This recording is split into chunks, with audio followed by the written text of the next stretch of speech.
মাইকটা দিয়ে দেন। আসসালামু আলাইকুম ওয়া রাহমাতুল্লাহি ওয়া বারাকাতুহু। আলহামদুলিল্লাহি রাব্বিল আলামিন ওয়াল আকিবাতুল লিল মুত্তাকিন ওয়াসসালাতু ওয়াসসালামু আলা আশরাফিল আমবিয়াই ওয়াল মুরসালিন নবিয়িনা মুহাম্মদ ওয়া আলা আলিহি ওয়া সাহবিহি ওয়া মান তাবিআহুম বিইহসানিন ইলা ইয়াউমিদ্দিন, আম্মা বাদ। সম্মানিত দর্শক ও শ্রোতা মণ্ডলী, আল্লাহর অশেষ মেহেরবানিতে আমরা প্রতি সপ্তাহের ন্যায় আজকেও সেই শাইখুল ইসলাম মুহাম্মদ ইবনে আব্দুল ওয়াহাব রচিত গুরুত্বপূর্ণ কিতাবুত তাওহীদের ধারাবাহিক আলোচনা শুরু করতে যাচ্ছি। আজকে 25শে জিলহজ 1445 হিজরি, 1 জুলাই 2024 রোজ সোমবার রাত্রিতে। তো আলহামদুলিল্লাহ আমরা নিয়মিত কিতাবুত তাওহীদের দার্স শুনে আসছি। লেখক রাহিমাহুল্লাহ সুন্দরভাবে তাওহীদের দলিল বর্ণনা করছেন। ইতিপূর্বে বহু দলিল বর্ণনা করেছেন তাওহীদের সাব্যস্তের ক্ষেত্রে। তো তাওহীদের অন্যতম দলিল গত সপ্তাহে আমরা আলোচনা শুনেছি যে শাফাতের একচ্ছত্র অধিকার একমাত্র আল্লাহ রাব্বুল আলামিন। শাফাতের অধিকারও একমাত্র আল্লাহর কাছেই। আল্লাহ যাকে ইচ্ছা তাকে শাফাতের অনুমতি দেন। তো যাকে অনুমতি দেবেন এবং যার জন্যে সন্তুষ্ট হবেন তার জন্যে সুপারিশ কার্যকর হবে, এটা আমরা জেনেছি। তো এই অধ্যায়টিও মূলত ওই শাফাতেরই আংশিক। এই অধ্যায়ও শাফাতের অংশ বিশেষ, বরং শাফাতকে আরও সুসাব্যস্ত করা হয়েছে। তো এটাও তাওহীদের দলিলের অন্যতম দলিল যে শাফাত যেমন একমাত্র আল্লাহর অধিকার, তেমন হেদায়েতেরও মালিককে একমাত্র আল্লাহ, হেদায়েতের অধিকারও একমাত্র আল্লাহ রব্বুল আলামিনের। তো আগেরটাও শাফাতের, এটাও মূলত শাফাতের। তো এই দুই আগের অধ্যায় এবং এই বর্তমান এই অধ্যায়ের মধ্যে পার্থক্য এতটুকুই যে আগের অধ্যায়ে লেখক রাহিমাহুল্লাহ যেটা সাব্যস্ত করতে চেয়েছেন সেটা হচ্ছে যে শাফাতের ক্ষেত্রে আল্লাহ রাব্বুল আলামিনের এই একচ্ছত্রতা বা একক তার অধিকার এটা। আর এই অধ্যায়ে সেটা সহ তিনি সুসাব্যস্ত করেছেন যে একের বাস্তবে দেখিয়ে দিয়েছেন যে শাফাতের অধিকার একমাত্র আল্লাহর।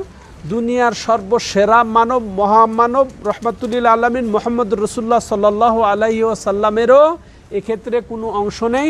অতএব শাফাতের যে সম্পূর্ণ অধিকার আল্লাহর জন্য সুসাব্যস্ত, এটা তিনি স্পষ্ট করে দিয়েছেন আরও দলিল দিয়ে। তো আগেরটা শাফাতের একত্ব প্রমাণ করেছেন, আর এটাতে শাফাতের একত্বর সাথে সাথে তিনি বাস্তব সুসাব্যস্ত করেছেন যে একমাত্র আল্লাহর জন্যই শাফাত। তো বাব হচ্ছে যে লেখক রাহিমাহুল্লাহ বলছেন বাবু কাউলিল্লাহি তাআলা ইন্নাকা লা তাহদি মান আহবাব, যে আল্লাহ তাআলার বাণী যে নিশ্চয়ই তুমি হেদায়েত করতে পারবে না তাকে ছাড়া, আল্লাহ তুমি যাকে পছন্দ করো তাকে হেদায়েত দিতে পারবে না। এখন হেদায়েতের আগেরটা ছিল শাফাত আর এটাও হেদায়েত, কিন্তু মূলত একই শাফাত। আর এর দুটারই অধিকার একমাত্র আল্লাহ রাব্বুল আলামিনের। হেদায়েতের অর্থ কি? হেদায়েতের অর্থ দুটি। সম্মানিত দর্শক ও শ্রোতা মণ্ডলী যারা উপস্থিত শুনছেন এবং যারা আমাদেরকে অনলাইনে শুনছেন তাদের দৃষ্টি আকর্ষণ করছি, হেদায়েত দুই প্রকার। একটি হচ্ছে হেদায়েতের দালালা ওয়াল ইরশাদ ওয়াল বায়ান, অর্থাৎ রাস্তা স্পষ্ট করে দেওয়া, রাস্তা ব্যাখ্যা করে দেওয়া, ইসলামের যে আকিদা আমল এগুলা তরিকা এগুলা ব্যাখ্যা করে দেওয়া, দেখিয়ে দেওয়া বা রাস্তা চিনিয়ে দেওয়া, এটা একটা স্পষ্ট করে দেওয়া। আর একটা হচ্ছে হেদায়েতুত তৌফিক।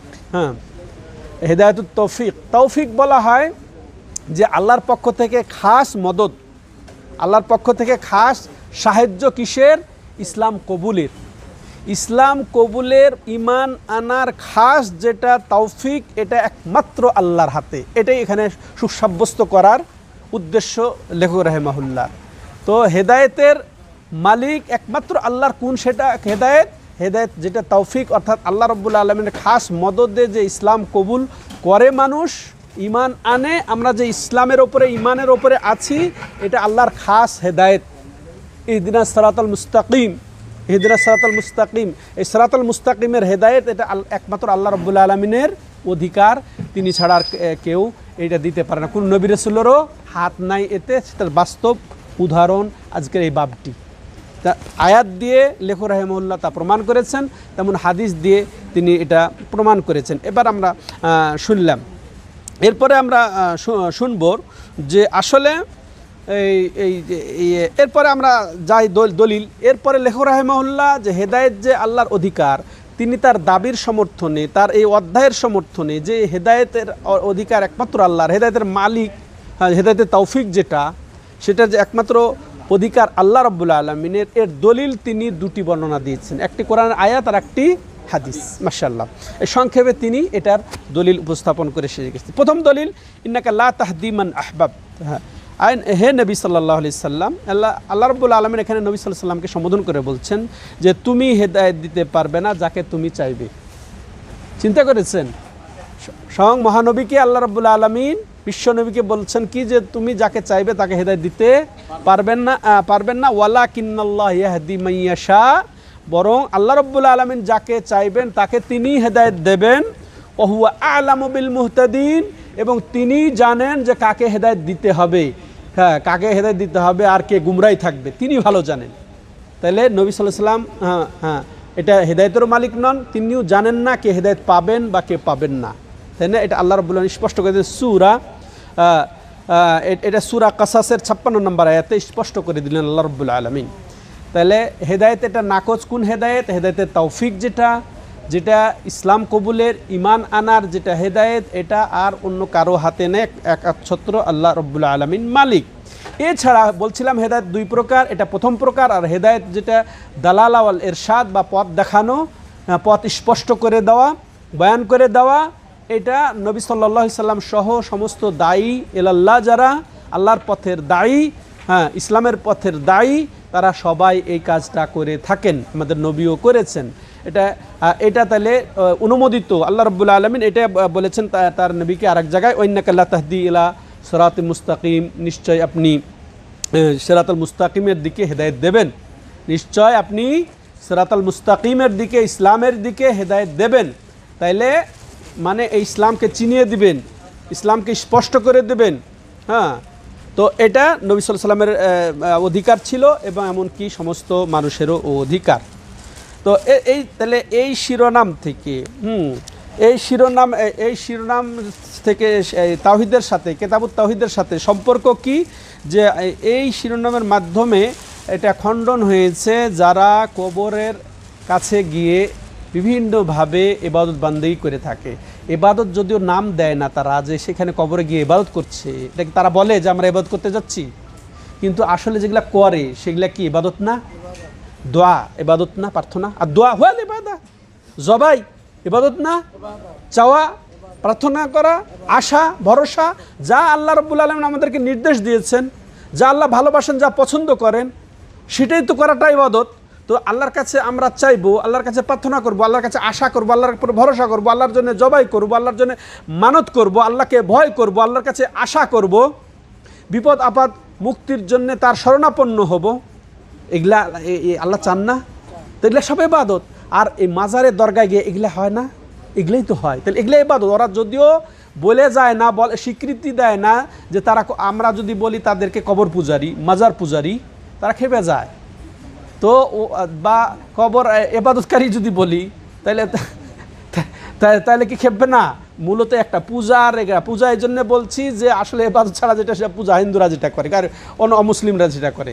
তো অমুসলিমরা যেটা কালীর কাছে গিয়ে করে, দুর্গার কাছে গিয়ে করে, তো ঠিক দরগায় গিয়ে তো তোমরা ওগুলোই করো। হ্যাঁ, তো তাদের কাছে এই জন্যই জবাই করো, তাদের শরণাপন্ন হও, তাদের উপর আশা করো, ভরসা করো, এবং তাদের খুশির জন্য জবাই করো, যে তারা তোমাদেরকে আল্লাহর নৈকট্য অর্জন করিয়ে দিবে। এটাই তো তারা কালীর কাছে গিয়ে, মূর্তির কাছে গিয়ে করে। তো তোমরা ওইটা ইবাদত না নাম নিলেও সেটা তো ইবাদত। তাহলে তোমরা উব্বাদুল কুবুর, অর্থাৎ কবর পূজারী বা ইবাদত, এই কবরের ইবাদতকারী, অর্থাৎ তুমি সেখানে যে প্রার্থনা করো, সেখানে যে আশা করো, সেখানে যে ভরসা করো, ওই মৃত ব্যক্তির কাছে ওলির নাম দিয়ে, সৎ ব্যক্তি ব্যক্তির নাম দিয়ে, সেটা নবীর কাছে এসে, তো এগুলা তাহলে সেগুলো তো এগুলার খণ্ডন হয়েছে এই আয়াতের মাধ্যমে, যে নবী সাল্লাল্লাহু আলাইহি সাল্লামকে বলছে তুমি হেদায়েত দিতে পারবে না। হ্যাঁ, তাইলে এখানে তারা উপকারের জন্যে, ক্ষতি থেকে বাঁচার জন্যে, হ্যাঁ, তারা কি করে ওই কবরে যায় বিপদ থেকে মুক্তির জন্যে বা সন্তান পাওয়ার জন্যে, এগুলো তারা কবরে যায়, ওই তার কাছে শরণাপন্ন হয়, তার কাছে আবেদন নিবেদন করে, হ্যাঁ, তাকে খুশি করে, যে আল্লাহকে খুশি করবে এটা তারা কামনা করে, এবং উপকার অপকার এগুলা তার কাছে সাধন করে। হ্যাঁ, তাইলে কি হলো, অথচ নবী সাল্লাল্লাহু আলাইহি ওয়াসাল্লাম তার চাচার জন্যে কত উৎসাহী ছিলেন। এই আয়াতটা মূলত আল্লাহ রাব্বুল আলামিন সম্বোধন করছেন নবীকে, যে নবী সাল্লাল্লাহু আলাইহি সাল্লাম চরম আগ্রহী ছিলেন। নবী সাল্লাল্লাহু আলাইহি সাল্লাম তার চাচার ইসলাম কবুলের ক্ষেত্রে চরম আগ্রহী ছিলেন, কিন্তু তারপরেও এই ঘটনাটা এটা, যে এটা আসছে হাদিসে, পরে আমি ওটা পরে বলবো, যে আসার পরে তিনি তাকে দাওয়াত দিলেন, কালেমার দাওয়াত দিলেন, কিন্তু তিনি কবুল করলেন না। হ্যাঁ, তাহলে এইটা আয়াতে আল্লাহ রাব্বুল আলামিন বলছেন তুমি যাকে চাইবে তাকে সে হেদায়েত পাবে না, বরং আল্লাহ যাকে চাইবেন তিনি হেদায়েত পাবেন। আর আল্লাহ রাব্বুল আলামিন খুব বেশি জানেন কাকে হেদায়েত দিতে হবে আর কে গুমরাতে থাকবে, সেটা আল্লাহ রাব্বুল আলামিন জানেন। তাহলে এটা নবী সাল্লাল্লাহু আলাইহি সাল্লাম আগ্রহী থাকা সত্ত্বেও চাচার হেদায়েতে, কিন্তু তিনি তার জন্য এটা হয়ে ওঠে নাই, হ্যাঁ, সহজ হয় নাই, তার চাচা ইসলাম কবুল করে নাই। হ্যাঁ, এবং এটাও তিনি আবার বললেন মৃত্যুর সময়, যে তোমার জন্য আমি তোমার মৃত্যুর পরেও দোয়া করব, যদি আমি বাধাগ্রস্ত না হই আল্লাহর পক্ষ থেকে, আল্লাহ যদি আমাকে দোয়া করতে নিষেধ না করে তো ততক্ষণ পর্যন্ত আমি তোমার জন্য দোয়া করতে থাকব। কিন্তু আল্লাহ রাব্বুল আলামিন নিষেধ করে আয়াতও নাজিল করেছিলেন, এটা আমরা জানবো ইনশাআল্লাহ। এরপরে তো এই নবী সাল্লাল্লাহু আলাইহি সাল্লাম এখানে তাহলে লাভের এবং ক্ষতির অধিকার রাখেন নাই, এটা স্পষ্ট হয়ে গেল এই আয়াতের মাধ্যমে।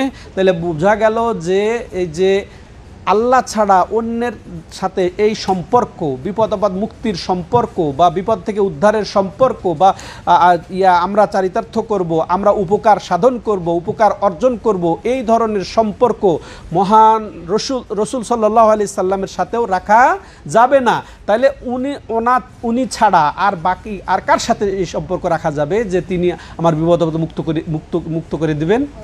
তাহলে একবারে স্পষ্ট হয়ে গেল সম্মানিত দর্শক ও শ্রোতা মণ্ডলী। তাইলে যাবতীয় কল্যাণ সাধন বা অর্জন, হ্যাঁ, এটা সম্পূর্ণ আল্লাহর হাতে। হ্যাঁ, ছোট থেকে বড়, তার বড় ধরনের কল্যাণ সাধন হচ্ছে হেদায়েত। এই হেদায়েতের অধিকার আল্লাহ রাব্বুল আলামিন রাসূলকেও দেন নাই। তার বাস্তব উদাহরণ এই যে আয়াতটি, সূরা কাসাসের 56 নম্বর আয়াত, তাই না? তাহলে এটাও বোঝা গেল। তাহলে এটা আমরা বুঝতে গেলাম যে কারোর সাথে এই ধরনের সম্পর্ক, শাফাআতের সম্পর্ক, তারপরে হেদায়েতের অধিকারের সম্পর্ক, এটা সম্পূর্ণ এটা খণ্ডন হয়ে যায়।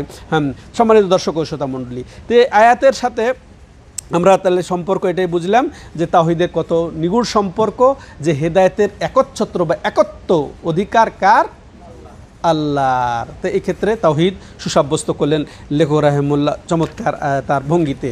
এবার আসেন, হ্যাঁ, এই আয়াত দ্বারা আমরা যেটা বুঝলাম স্পষ্ট করে, সেটা হচ্ছে কি, যে এই আয়াত দ্বারা খণ্ডন হচ্ছে যারা এই বিশ্বাস রাখে যে অলি আউলিয়া যারা মাজারে শায়িত, দরগায় খাজা বাবা, উমুক বাবা, শাহপরাণ, শাহ মাকদুম, এই যে যারা শায়িত আছে তারা উপকার সাধন করবে বা উপকার অর্জন করে দেবে, বা তাদের সাথে যদি বেয়াদবি হয়, তাদেরকে যদি ডাকা না হয়, তাদের যদি সন্তুষ্টি অর্জন না করা হয়, তাদের জন্য জবাই না করা হয়, তাহলে সে ক্ষতি করে দেবে, এরকম যারা বিশ্বাস করে তাদের খণ্ডন হচ্ছে এই আয়াতটি স্পষ্টভাবে।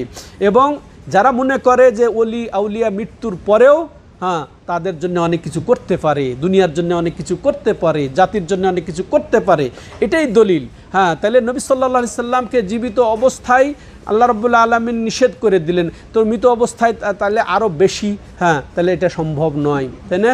তো তাহলে এই দুনিয়াতে সাধারণত মালিকানা চলে, তাই না? এই যে আমি এই রাষ্ট্রের কথা প্রধান, এই মালিকানা চলছে কি চলে না? ফ্যাক্টরির প্রধান, উমুক প্রধান, এই দুনিয়াতে এইসব দাবি করা হয়, কিন্তু মরে গেলে, তাহলে মৃত্যুর পরে অলির এরকম কোনো খাটবে? হ্যাঁ, তাহলে নবীরও খাটবে না। এটাও নবীরও খাটবে না।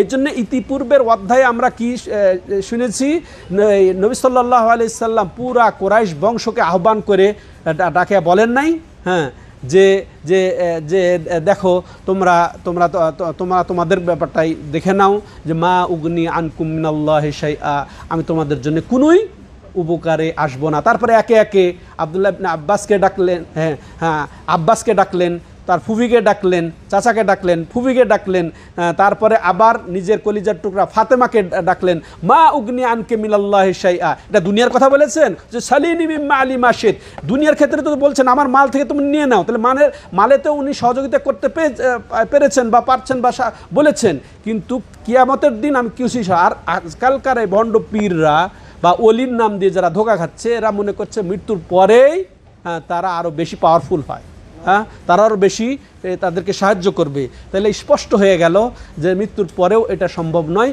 বরং ওই দুনিয়াতে নাফসি নাফসি করে কোনো নবীর রাসূলও শাফাত করতে পারবে না। কিন্তু আল্লাহ রাব্বুল আলামিন এই সুপারিশের বলেন, যাদেরকে অনুমতি দেবেন তারাই সুপারিশ করবেন, যাদেরকে হেদায়েতের তৌফিক দেবেন যে তাদেরকে আল্লাহ রাব্বুল আলামিন, যাদেরকে আল্লাহ রাব্বুল আলামিন যাদের প্রতি সন্তুষ্ট এবং যাদের জন্য অনুমতি দেবেন তারাই পাবে, এতটুকুই, এর বেশি কিছু নাই। সম্মানিত দর্শক ও শ্রোতামণ্ডলী, এই আয়াত দ্বারা আমরা যেটা বুঝলাম, যে হেদায়েতের ব্যাপারে আল্লাহ রাব্বুল আলামিন নাকচ করেছেন, তুমি হেদায়েত দিতে পারবে না যাকে চাইবে, সেটা হচ্ছে যে ইসলামের হেদায়েত, ইমানের হেদায়েত, যেটা তৌফিক, খাস মদদ, যেটা ইমানের উপরে এবং ইসলামের উপরে, সেটা ছাড়া আল্লাহ ছাড়া কেউ দিতে পারে না। এটা আমরা বুঝলাম। তাহলে অন্যের এই অধিকার নেই, এমনকি আমাদের নবীরও নেই। তো তেমনইভাবে আমরা আল্লাহ রাব্বুল আলামিন সব কিছু জানেন। যেমন আমরা এই আয়াতে যেটা জানলাম যে আল্লাহ রাব্বুল আলামিন বলছেন ওয়া হুয়া আ'লামু বিল মুহতাদিন, এবং কে হেদায়েত পাবে এটা আল্লাহ ভালো জানেন, আর কে গুমরা থাকবে সেটাও আল্লাহ রাব্বুল আলামিন ভালো জানেন। তেমনইভাবে আমরা জানলাম যে আল্লাহ ছাড়া অন্যের সাথে এ জাতীয় সম্পর্ক, কোনো অলির মৃত্যু ব্যক্তির সাথে, কোনো অদৃশ্য ব্যক্তির সাথে সম্পর্ক রাখা হারাম, ওটা শিরিক। একমাত্র আল্লাহর সাথেই এই সম্পর্ক রাখতে হবে।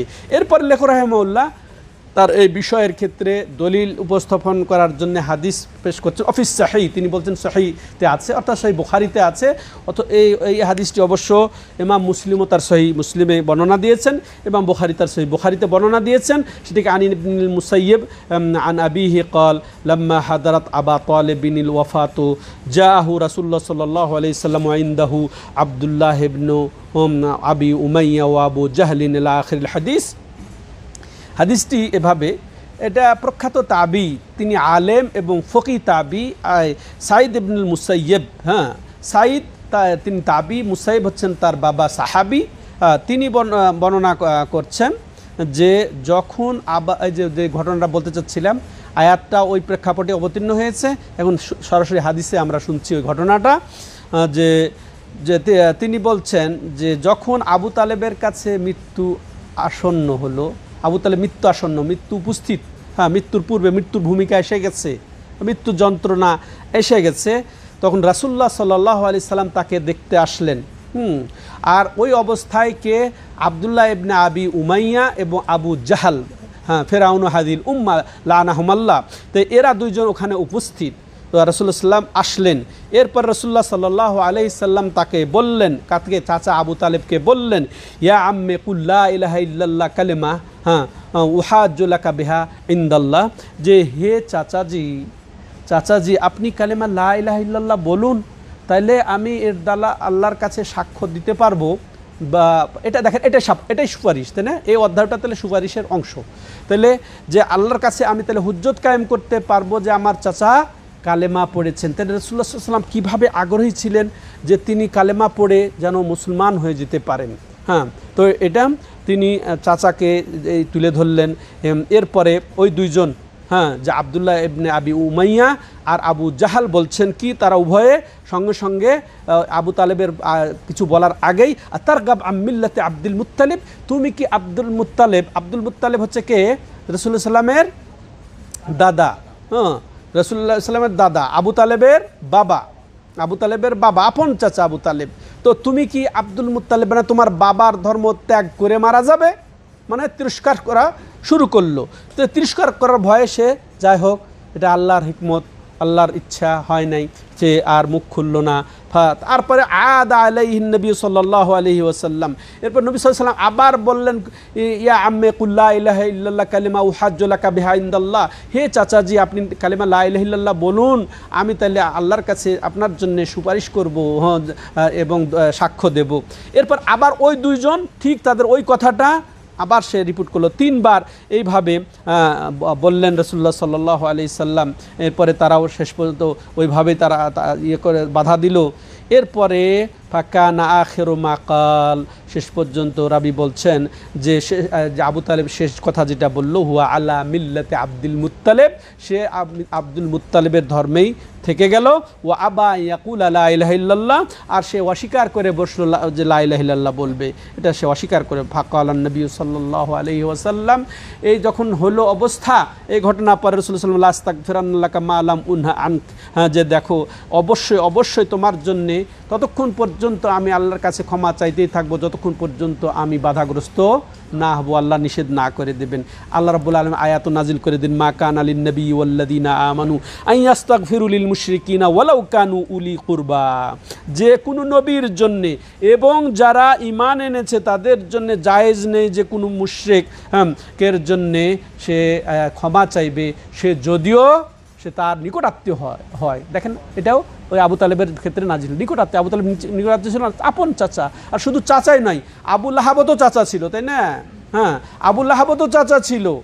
কিন্তু এই আবু তালেব ভিন্ন, যদিও এই ইসলাম কবুল করার তার সৌভাগ্য হয় নাই। হ্যাঁ, তাহলে একের নিকট আত্মীয়। তাহলে আর রাসূল সাল্লাম পছন্দ করছিলেন যে উনি যেন কালেমা লা ইলাহা ইল্লাল্লাহ বলেন। তো বলছে সে নিকটতম হলেও কোনো মুশরিকের জন্যে কোন নবী এবং কোনো মুমিনের এই ক্ষমা চাওয়া, আল্লাহর কাছে ইস্তেগফার করা এখানে জায়েজ নেই।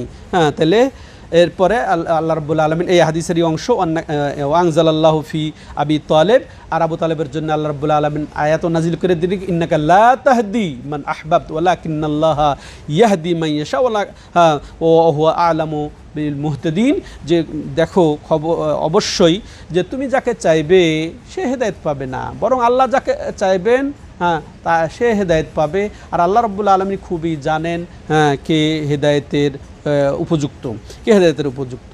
তাহলে আমার স্পষ্ট হয়ে গেল এই হাদিসের সাথে আয়াতের সব কিছু মিল এবং অধ্যায়ের মিল, তাওহীদের মিল, কিতাবুত তাওহীদের সব, যে হেদায়েতের মালিক ও একচ্ছত্র কে মাত্র আল্লাহ, যেমন শাফাত, আর এটা শাফাতের অংশ সম্পূর্ণটাই। সম্মানিত দর্শক ও শ্রোতা মণ্ডলী, তাহলে এখানে এটাই আমরা দেখতে পাচ্ছি যে রাসূলুল্লাহ সাল্লাল্লাহু আলাইহি সাল্লাম চেয়েছিলেন তার প্রিয় চাচা আবু তালেব যেন কালিমা লা ইলাহা ইল্লাল্লাহ যদি একবার বলতে পারেন, তাইলে তিনি তার জন্য সাক্ষী দিবেন যে তার চাচা মুসলমান হয়েছেন, তিনি জান্নাতে যেন যান, এটাই তিনি চেয়েছিলেন। কিন্তু আল্লাহ যা চেয়েছেন সেটাই হয়েছে। তাহলে নবী সাল্লাল্লাহু আলাইহি সাল্লামের চাওয়া, নবী সাল্লাল্লাহু আলাইহি সাল্লামের ইচ্ছা, তাহলে নবী সাল্লাল্লাহু আলাইহি সাল্লামের অধিকার হেদায়েতেরও নেই। বা তিনি চাইলেই যে তার এটা সুপারিশ না, চাচার জন্য চেয়েছিলেন তিনি সুপারিশ করবেন, কিন্তু সুপারিশ না, তাহলে তারও অধিকারে সুপারিশ। তাইলে আজকালকার এই অধম অজ্ঞ জাহেল এই যে মুসলিম নামধারী এরা কেমনে ধোকা খায়, মাজারে দরগায় গিয়ে অলির কাছে এইভাবে তারা সাহায্য চায়, এইভাবে তারা সুপারিশ চায়, এইভাবে তারা বিপদ মুক্তি চায়, এইভাবে তাদের কাছে আশ্রয় নেয়, এইভাবে তাদের কাছে ভয় পায়, এইভাবে তাদের কাছে মহব্বত করে, তাদের খুশির জন্য জবাই করে। এটা একমাত্র আল্লাহর অভিশাপ ছাড়া কিছু নয়। এগুলা লানতপ্রাপ্ত এরা, এগুলা লানতপ্রাপ্ত। এদের উদাত্ত আহ্বান জানাই আমরা এই আলোচনা থেকে, যে তারা যেন তওবা করে সেই মাজার, দরগা, ওলি, এই পীর কেন্দ্রিক যা কিছু ঘটছে এগুলো সব তওবা করে একবার আল্লাহমুখী হয় এবং আল্লাহর সাথেই যেন তারা পিওর সম্পর্ক রাখে, এবং এই সম্পর্ক একমাত্র আল্লাহর জন্যই যেন রাখে, শাফাত ভিত্তিক, হেদায়েত ভিত্তিক সব কিছুই। সম্মানিত দর্শক ও শ্রোতা মণ্ডলী, আসেন তাহলে এর থেকে আমরা কি বুঝলাম, যে এই হাদিসের সাথে যেটা সম্পর্ক এই অধ্যায়ের, যে রাসূলুল্লাহ সাল্লাল্লাহু আলাইহি ওয়াসাল্লাম যে কোনো উপকারের তিনি অধিকারী ছিলেন না। কোনো উপকারের অধিকারী ছিলেন? বাস্তবে তিনি উপকৃত হয়েছেন, তিনি নিজেকে উপকৃত করতে পেরেছেন উহুদের ময়দানে, তায়েফে, বাস্তব উদাহরণ। এরপরে তার চাচা, তার হামজা উহুদে শহীদ হলেন, তিনি নিজে দাঁত দাঁত দাঁত ভাঙলো, হ্যাঁ তাই না? তার উপস্থিতিতে 70 জন সাহাবী শহীদ হলো, তাইলে কোনো উপকারের অধিকার ছিল তার? বাস্তব। তারপরে দেখেন শয়তান কিভাবে এদেরকে গুমরাহ ধোকায় ফেলে রেখেছে, হ্যাঁ ধোকায় ফেলে রেখেছে তারা অলির নাম দিয়ে। তাহলে নবী সাল্লাল্লাহু আলাইহি ওয়াসাল্লাম জীবদ্দশায়, তাহলে ওটাই বলছিলাম যে ওই দিন কেউ মুখ খুলতে পারবে না মালিকানার জন্যে, অধিকারের জন্যে। লিমানিল মুলকুল ইয়াউম লিল্লাহিল ওয়াহিদুল কাহার। আল্লাহ বলছেন যে আজকে কার আধিপত্য দুনিয়াতে, খুব আমি বলেছো, আমিত্ব প্রকাশ করেছো, আজকে কার আধিপত্য? আবার নিজেই তিনি জবাব দিচ্ছেন লিল্লাহিল ওয়াহিদুল কাহার, একমাত্র সেই আল্লাহরই অধিকার, একমাত্র মালিকানা, একমাত্র কর্তৃত্ব, যিনি মহাপরাক্রমশালী, হ্যাঁ তো তার সাথে কোনো শরিক নেই। তাহলে অথচ তিনি নবী সাল্লাল্লাহু আলাইহি সাল্লাম যে তার সবচেয়ে নিকটতম ব্যক্তি আবু তালেব, এই ক্ষেত্রে তার ক্ষেত্রে তার এই যে হেদায়েতের অধিকার কাজে লাগলো না, শাফাত কাজে লাগলো না, তাহলে বোঝা গেল যে আল্লাহ ছাড়া অন্যের সাথে এ ধরনের সম্পর্ক হারাম, এটা শিরিক, কারোর সাথে রাখা যাবে না, নবীর সাথেই নাই, হ্যাঁ নবীর সাথেই নাই, তাহলে আর কোন ওলির সাথে সম্পর্ক থাকবে? সম্মানিত দর্শক ও শ্রোতামণ্ডলী, তাহলে এই হাদিসটা থেকে যেটা আমরা, এটা বুখারী মুসলিমের হাদিস, এর থেকে আমরা যেটা বুঝতে পারলাম যে কাফের মুশরিক যার ইসলাম কবুলের কথা আপনার সাথে সম্পর্ক ছিল, উঠা বসা ছিল, পরিচিত ছিল, সে উপকারী জনদরদি ছিল, হয়তো কথা সমাজসেবী ছিল, কিন্তু তার যদি ইসলাম কবুলের যদি আপনি আশা করেন বা আশা আছে, হতে পারে আমি গিয়ে যদি বলি শেষ মুহূর্তে যে তুমি ইসলাম কবুল করো, এই সময় যাওয়া উচিত। বুঝে আসলো? কারো যদি প্রতিবেশী এরকম থাকে, হ্যাঁ তা পার্টনার থাকে যে অমুসলিম, তাকে এইভাবে ইসলাম তুলে ধরা, তা আপনার ক্ষতি কী হবে? আপনি বললে কোন ক্ষতি আছে? আপনি সব পেয়ে যাবেন, আপনার নিয়তের কারণে, আপনার কর্ম তৎপরতার কারণে আপনি সব পেয়ে যাবেন। যদি ইসলাম কবুল না করে তো ক্ষতি আছে? আবু তালেব করলো না, রাসূল সাল্লাম চেষ্টা করেছে, করলো না, তো আপনার চেষ্টা যে কবুল হতেই হবে এটা তো জরুরি না। আপনি যে বলেন তো এর বিপরীতে দেখেন এক ইহুদি, তার গোলাম ছিল, তো সে অসুস্থ ছিল, তো তাকে দেখতে গেলেন, তা দেখতে যা বলো যে তুমি লা ইলাহা ইল্লাল্লাহ বলো, হ্যাঁ তো সে তখন চাচ্ছে তার বাবার দিকে তাকাচ্ছে, তখন বাবা বুঝতে পারছে যে আমার কাছে বুঝতে চাচ্ছে সে কি করব আমি, তখন সে আতে আবুল কাসেম, তুমি আবুল কাসেম মোহাম্মদের কথা অনুসরণ করে সে যা বলছে সেটা করে নাও। আশহাদু আল্লা ইলাহা ইল্লাল্লাহ বলে হলো, রাসূলুল্লাহ সাল্লাম কত খুশির সাথে ওখান থেকে বেরিয়ে বলছেন যে সেই আল্লাহর প্রশংসা যিনি একে জাহান্নামের আগুন থেকে রক্ষা করলেন। তো দেখেন এটা তাহলে বাস্তব উদাহরণ। তাহলে এটাও একটা উদাহরণ যে রাসূলুল্লাহ সাল্লাম যাকে চাবেন তাকেই দিতে পারবেন না। ওনার জন্য, ওই গোলামের জন্য চেয়েছেন এবং চাচার জন্য চেয়েছেন, কিন্তু আল্লাহ যেটা চেয়েছেন সেটাই হয়েছে। তো বাস্তব যেটা, সেটা চাচার অগ্রাধিকার ছিল কি না রাসূলের চাওয়া অনুযায়ী, কিন্তু ওইটা আল্লাহ কবুল করেন নাই, কিন্তু করেছে একটা সাধারণ দাসের ব্যাপারে। এগুলো শিক্ষা আমাদের জন্য, সম্মানিত দর্শক ও শ্রোতা মণ্ডলী। তাইলে কাফের মুশরিক যদি অসুস্থ হয়, তার ইসলাম কবুলের যদি আপনি ইচ্ছা করেন যে কবু করুক বা আশা করেন, তাহলে দেখা করবেন এবং তাকে ইসলাম তুলে ধরবেন, এই কালেমার পড়ার জন্য বলবেন। এবং এর থেকে আরও বোঝা যাচ্ছে যে দেখেন অসৎসঙ্গীর কত খারাপ প্রভাব। ওই অসৎসঙ্গীর কারণেই দেখেন ওটা একটা ওসিলা হয়ে গেল যে সে ইসলাম কবুল করতে পারলো না, এটাই বোঝা যাচ্ছে। আর রাসূল সাল্লাল্লাহু কি বলেছেন, আল মারউ আলা দীনে খালিলিহি ফালইয়ানজুর আহাদুকুম মান ইউখালিল। হ্যাঁ, আবু দাউদের হাদিস এটা যে মানুষ তার বন্ধু অনুযায়ী সে হবে, হ্যাঁ তার সাথেই সে পরকালে হবে। অতএব প্রত্যেকেই ভাবুক, প্রত্যেকে যেন আমি নিজে এবং উপস্থিত যারা শুনছেন এবং বাইরে যারা শুনছেন, প্রত্যেকেই যেন ভাবি আমরা কার সাথে বন্ধুত্ব স্থাপন করছি। ঠিক আছে? বন্ধুর দিনের পরই সে হবে, বন্ধু যেরকম সেরকম তার দিন হবে। তো এটা আমরা বুঝতে পারলাম এই হাদিসের মাধ্যমে। এরকমভাবে আরও বুঝতে পারছি যে আসলে লা ইলাহা ইল্লাল্লাহর অর্থ যে আল্লাহ ছাড়া কোনো স্রষ্টা নাই, তাই না? কি মনে করেন আপনারা? আল্লাহ ছাড়া কোনো রব নাই, আল্লাহ ছাড়া কোনো রিজিকদাতা নাই। লা ইলাহা ইল্লাল্লাহর অর্থ এটাই না? এটাই শুধু নয়, মানে এটা একটা অংশ। তাইলে তো আবু তালেব পাক্কা মুসলমান। হ্যাঁ, আল্লাহ ছাড়া কোনো রব নাই, স্রষ্টা নাই, রিজিকদাতা নাই, এটা আবু তালেব খুব ভালো করে জানে, আবু জাহেলও খুব ভালো করে জানে। তারপরে রাসূলুল্লাহ সাল্লাম লা ইলাহা ইল্লাল্লাহ পড়তে বললেন কেন? ওরা কি জানতো না, কি মানতো না? যে আল্লাহ ছাড়া সত্য কোনো মাবুদ নেই, এটা তারা বুঝতো না, এটাই তারা অস্বীকার করেছে। এটির জন্যে আজকের আমাদের মুসলমান যারা অজ্ঞই ধরবো, এরা লা ইলাহা ইল্লাল্লাহ বোঝে, কিন্তু কোনটা যে আল্লাহ ছাড়া কোনো স্রষ্টা নাই, আল্লাহ ছাড়া রিজিক দানকারী নাই, আল্লাহ ছাড়া কোনো মালিক নাই, এটাই বোঝে। যেটা আজ আবু জাহেলও বুঝেছে, আবু তালেবও বুঝেছিল। হ্যাঁ, এটা বোঝা গেল লা ইলাহা ইল্লাল্লাহর অর্থ কি, যে আল্লাহ ছাড়া কোনো সত্য মাবুদ নেই, মানে আল্লাহ ছাড়া কোনো উপাসনা মূর্তিরও যেমন পূজা করা যাবে না, কবর মাজার দরগায় গিয়েও এবাদত বলি, পূজা না বলি, যে আল্লাহ মাজারে গিয়ে দরগায় গিয়ে কোনো এবাদতও চলবে না। অর্থাৎ সেখানে গিয়ে ওই মৃত ব্যক্তির কাছে, ওলির কাছে, কোনো পীরের কাছে যে মাথা নত করা যাবে না, তেমন তার কাছে আশ্রয় চাওয়া যাবে না, তার ভয় করাও যাবে না, তাকে ওইরকম মহব্বত করা যাবে না যেভাবে আল্লাহ মহব্বত করা যায়, তার উপর আশা করা যাবে না, তারপরে ভরসাও করা যাবে না। এগুলো সব আল্লাহর অধিকার, ঠিক আছে। আর এগুলো যে হওয়াটাই হচ্ছে ইবাদত, আর এটা একমাত্র আল্লাহর হক, আর এটা আল্লাহর জন্য দেওয়াটা হচ্ছে তাওহীদ। আর এটা আল্লাহ ছাড়া অন্য নবীর জন্য হলেও কি এটা শিরিক, ওলির জন্য হওয়াটা শিরিক। যেটা রসুলের জন্য যেটা হচ্ছে না, সেটা অন্যের জন্য তাহলে কি হতে পারে, এটা আমরা বুঝতে পারলাম সম্মানিত দর্শক ও শ্রোতামণ্ডলী। তেমনইভাবে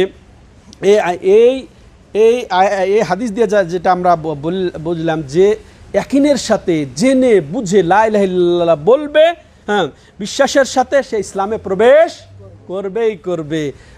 মান মাতা হুয়া ইয়ালামু আন্নাহু লা ইলাহা ইল্লাল্লাহ দাখালাল জান্নাহ, যে এমন অবস্থায় মরতে পারলো যে লা ইলাহা ইল্লাল্লাহ জেনে, লা ইলাহা ইল্লাল্লাহ জানতে হবে কি আল্লাহ ছাড়া আমার সত্য কোনো মাবুদ নেই, আল্লাহ ছাড়া বাতিল যত মূর্তিকে যেমন অস্বীকার করতে হবে, মাজার দরগায় পীর তারপরে ওলি এগুলো সবকে অস্বীকার না করা পর্যন্ত সে কখনো মুমিন হতে পারবে না।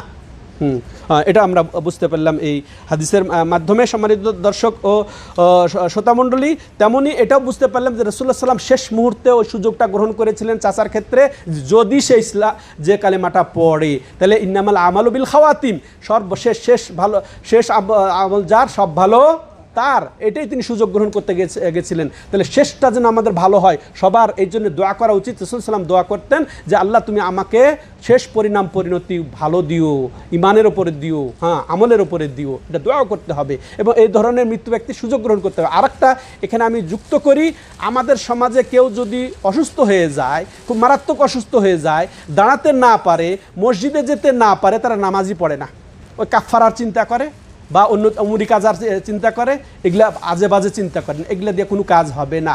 হ্যাঁ, যে অবস্থায় পারে ওই অবস্থায় যেন সালাত আদায় করে রাসূলুল্লাহ সাল্লাল্লাহু আলাইহি ওয়াসাল্লাম। হ্যাঁ, তো যেমন বলেছেন যে দাঁড়ায় নামাজ না পড়তে পারলে বসে পড়ো, বসে না পড়তে পারলে শুয়ে পড়ো।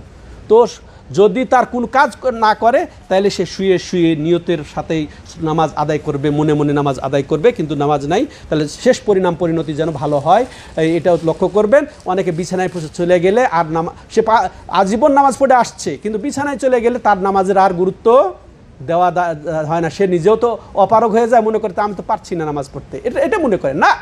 আপনি যে অবস্থায় পারছেন, ওযু করতে না পারলেও আপনি নামাজ পড়বেন, নামাজের সময় আপনি জানছেন, বুঝছেন, বিবেক কাজ করছে, যে অবস্থায় আছেন ওই অবস্থাতেই নামাজ পড়বেন। এটা আমরা যেন শিক্ষা নিয়ে যাই। সম্মানিত দর্শক ও শ্রোতা মণ্ডলী, এরপরে এটাও আমরা জানতে পারলাম কোন কাফের মুশরিকের জন্য ক্ষমা চাওয়া জায়েজ নেই, হারাম। হ্যাঁ, তেমনই তাকে মহব্বত করাটাও হারাম, তাকে বন্ধু হিসেবে গ্রহণ করাটাও হারাম। তেমনইভাবে আমরা এটাও জানতে পারলাম যে এই যে তাআল্লুক সম্পর্ক, এই যে হেদায়েতের সম্পর্ক, এগুলার সম্পর্ক, এই যে উপকার অর্জনের সম্পর্ক, তার বিপদ থেকে মুক্তির সম্পর্ক, এটা একমাত্র কার সাথে হবে? আল্লাহর সাথে। কোনো ওলির সাথে, রাসূলের সাথেই তো হওয়ার কোনো সুযোগ নেই, রাসূলের সাথে এই সম্পর্ক হওয়ার কোনো সুযোগ নেই। তেমনইভাবে অনেকে খুব বেশি উৎসাহী হয়ে বলে যে আবু তালেবও মুসলমান ছিল, যে আবু তালেব এত সহযোগিতা করেছে। হ্যাঁ, তো সে বলে যে আবু তালেব মুসলমান ছিল, এটিকে যারা বলে এখানে কোনো সুযোগ নেই, আবু তালেবের ইসলাম কবুলের কোনো প্রমাণ নেই। সম্মানিত দর্শক ও শ্রোতামণ্ডলী, তেমনইভাবে আর একটা গুরুত্বপূর্ণ কথা বলে শেষ করব। এইটা প্রমাণ করে যে অন্ধ তাকলিদ, হ্যাঁ, অন্ধ বিশ্বাস, এই পীরের আনুগত্য করা অন্ধভাবে, কোনো আলেম ওলামা ইমামদের অন্ধ আনুগত্য, এটা হারাম হয়ে যাচ্ছে। কারণ এই যে আতার গাবা মিল্লাতে আব্দুল মুত্তালিব, যে ওই আবু তালেবকে ভর্ৎসনা করলো কে? আবু জাহাল ইবনে আব্দুল্লাহ ইবনে আবি উমাইয়া, যে তুমি কি আব্দুল মুত্তালিবের ধর্ম ত্যাগ করবে, অর্থাৎ বাপ দাদার ধর্ম ত্যাগ করবে। এতে আর কি বুঝলাম আমরা?